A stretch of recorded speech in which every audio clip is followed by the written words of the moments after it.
I'm Jennifer and I'm so happy you're here because today I am going to be doing my fall decorating. Fall is my favorite season of the entire year and I cannot wait to get my fall decorating done so that I can enjoy it throughout the fall season.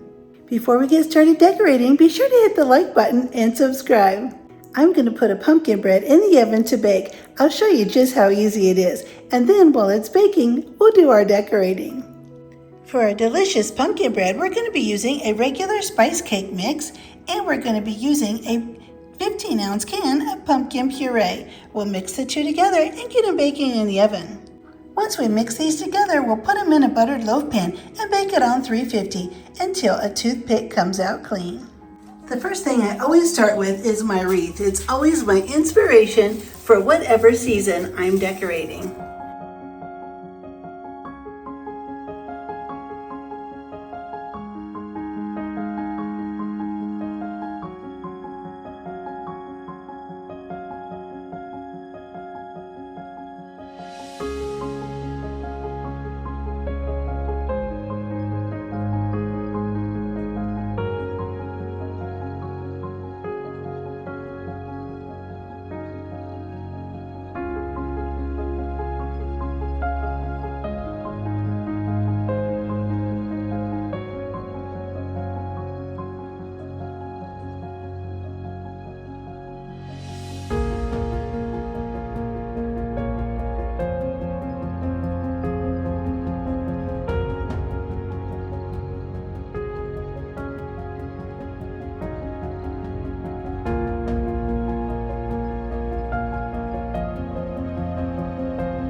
I am so happy you are here. It's so nice to have my fall decorating done, and now I can sit back and enjoy it throughout the entire season of fall. I'd be so happy if you click the like button and subscribe, and I'll see you next time.